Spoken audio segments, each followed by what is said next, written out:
Welcome to technical tutorial.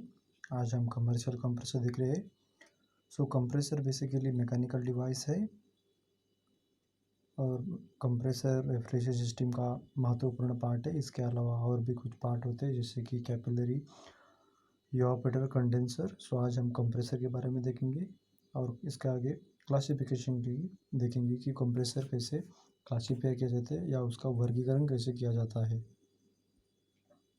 तो classification ऐसा होता है कि पहले दो टाइप होते हैं, पहला पॉजिटिव टाइप डिस्प्लेसमेंट और दूसरा डायनामिक टाइप। पॉजिटिव के भी दो टाइप होते हैं, पहला रोटरी और दूसरा रेसिप्रोकेटिंग। वैसे भी डायनामिक भी दो टाइप है, सेंट्रीफ्यूगल टाइप और एक्सियल टाइप। फिर रोटरी के भी कुछ टाइप है और लोब टाइप है, स्क्रू टाइप है, लिक्विड रिंग है, स्क्रोल है और वेन टाइप।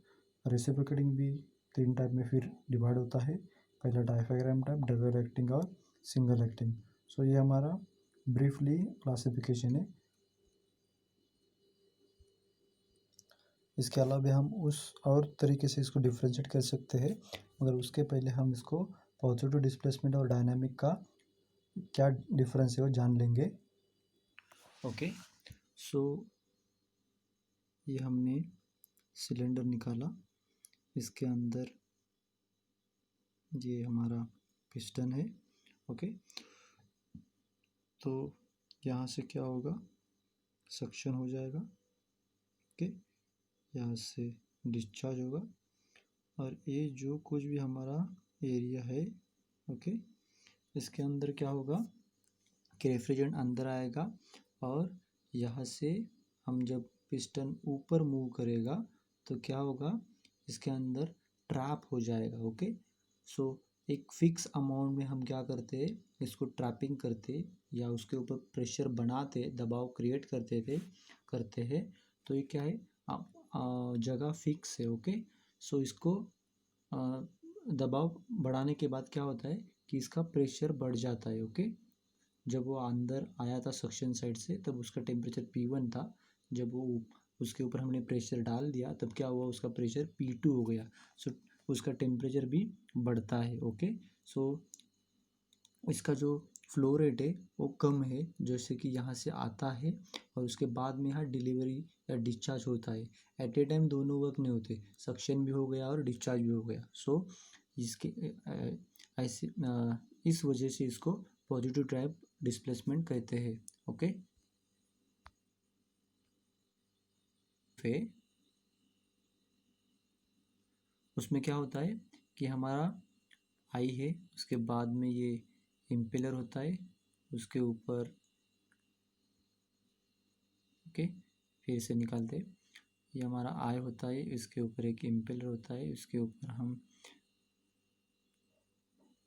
एक डिफ्यूज़र होता है और इसके बाजू में ऐसा ये हमारा क्या होता है, केसिंग होता है। ये हमारा सेंट्रीफ्यूगल टाइप कंप्रेसर होता है। ये जो आई दिख रहा है, यहाँ से क्या होता है, हमारा रेफ्रिजरेटर अंदर जाता है और इस जो इम्पेलर ब्लेड होते हैं उसको ऐसे डिज़ाइन किया होता है जैसे कि इसकी वेलोसिटी है वो कम की जाती है और उसका प्रेशर बढ़ाया जाता है। जैसे कि काइनेटिक एनर्जी मतलब गतिज ऊर्जा का यूज़ करके हम इसको क्या करते हैं, प्रेशराइज करते हैं, इसलिए इसको डायनेमिक टाइप कंप्रेसर कहते हैं। डिफरेंस है, जैसे कि अभी पॉजिटिव टाइप डिस्प्लेसमेंट देखा था कि हमने वहाँ प्रेशर बढ़ता है और टेम्परेचर भी बढ़ता है और फ्लो रेट उसका कम है। वैसे भी डायनामिक का जो फ्लो रेट है वो ज़्यादा है और प्रेशर क्या है, कम है। और ये डायनामिक टाइप है वो कंटिन्यूसली होता है और जो पॉजिटिव टाइप डिस्प्लेसमेंट है वो कंटिन्यूस नहीं वर्क करता है। ओके, और भी कुछ क्लासिफिकेशन कर सकते हैं हम नंबर ऑफ टाइप से, ये कुछ चुने हुए हैं according to method of compression. Reciprocating type ये पहला वाला है, तो हम रेसिप्रोकेटिंग टाइप कंप्रेसर देखते हैं। तो रेसिप्रोकेटिंग टाइप कंप्रेसर कुछ इस तरह दिखता है, ये मोटर है और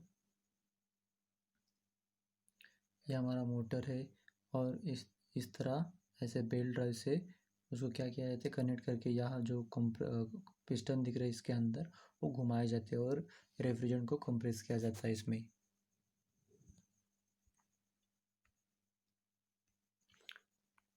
दूसरा वाला है according to method of compression rotary compressor. So हम रोटरी कंप्रेसर को देख लेते हैं।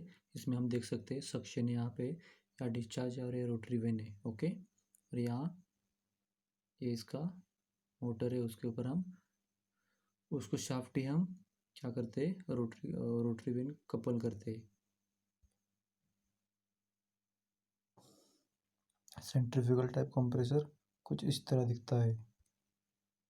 Of working stroke. ओके, तो हम according to number of working stroke के बारे में जानकारी लेते हैं पहले। ये यहाँ ऐसा बंद है तो क्या होगा, यहाँ से सक्शन होगा जिसे हम इनलेट कहते हैं, और यहाँ से क्या होगा, ये डिस्चार्ज होगा। तो क्या होगा, ये सिंगल टाइम ही वर्क हो रहा है, इसलिए इसको सिंगल स्ट्रोक कहते हैं। ओके, जब ये नीचे का जो मैंने लाइन निकाला था वो भी मैंने हटाया। अभी क्या होगा देखो, यहाँ से इनलेट होगा तब क्या होगा, यहाँ ऑलरेडी इनलेट हो गया होगा, तो यहाँ से नीचे जब आएगा तो यहाँ से डिस्चार्ज हो जाएगा। सो क्या होगा, यहाँ से डिस्चार्ज होगा, तो ये वन टाइम वर्क हो गया। जब ये नीचे से ऊपर जाएगा तो क्या होगा कि यहाँ ऑलरेडी रेफ्रिजरेंट या एयर आ चुकी होगी, उसको क्या करेगा, ये कंप्रेस करेगा, तो यहाँ से डिस्चार्ज होगा और यहाँ से ये स्टोरेज टैंक में जाएगा। क्या होगा, तो इस दोनों तरफ इसका वर्क हो रहा है, इसलिए उसको डबल एक्टिंग कहते हैं। Okay, number of according to number of stages, जो कि सिंगल सिलेंडर या multi cylinder. Single cylinder reciprocal compressor, तो यहाँ पे आपको दिखाई देगा होगा, ये सिंगल ही सिलेंडर है। ओके, इसलिए इसको सिंगल सिलेंडर या सिंगल स्टेज कहा जाता है। ओके, कि ये 1 नंबर का सिलेंडर, ये 2 नंबर का, ये 3 नंबर का, ये 4 नंबर का। सो यहाँ गिनती बढ़ गई, एक से ज़्यादा हो गई, इसलिए इसको मल्टी सिलेंडर या मल्टी स्टेज कंप्रेसर कहा जाता है। Method of drive employed. Okay, direct drive compressor या बेल्ट ड्राइव, जो कि इसको चलाने का काम करता है कंप्रेसर की, जो कि पावर प्राइम मूवर है। ओके, पर ये जो कुछ भी मोटर है उसको क्या है, यह हम शाफ्ट ने क्या किया, कपल शाफ्ट आगे जो है उसके ऊपर ये रोटर है उसको क्या किया, कनेक्ट किया हुआ है। तो उसकी वजह से क्या होगा, जब ये मोटर जिस स्पीड से घूमेगी उस स्पीड से हमारा ये रोटर भी घूमेगा। तो ये क्या हुआ, डायरेक्ट ड्राइव। ओके, हमें कोई अलग से कनेक्शन करने की ज़रूरत इसमें नहीं पड़ी, इसलिए उसको डायरेक्ट ड्राइव टाइप कंप्रेसर कहा जाता है।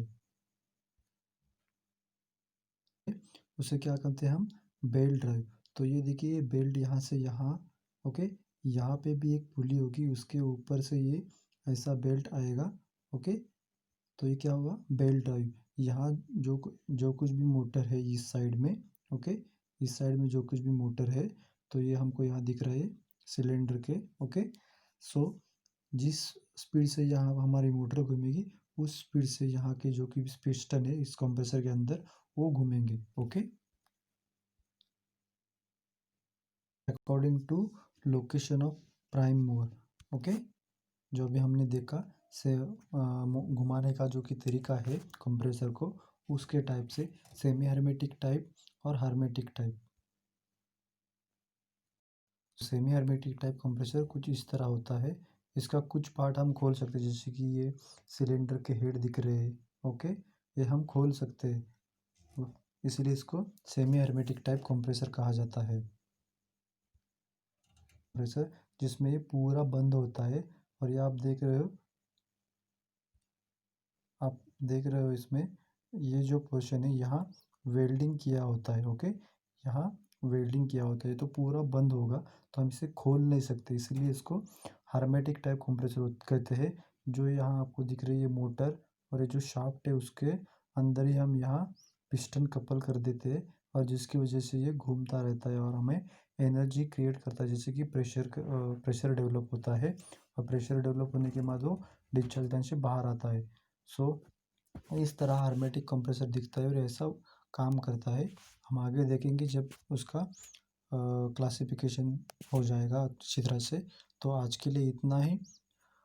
आपको ये लेक्चर अच्छा लगा हो तो ज़रूर लाइक करना, आपको ये लेक्चर अच्छा नहीं लगा हो तो ज़रूर डिसलाइक करना, मगर डिसलाइक की वजह ज़रूर मेंशन करना कमेंट बॉक्स में, जैसे कि अगले लेक्चर में उसमें कुछ बदलाव ला जा सके। Okay, thank you.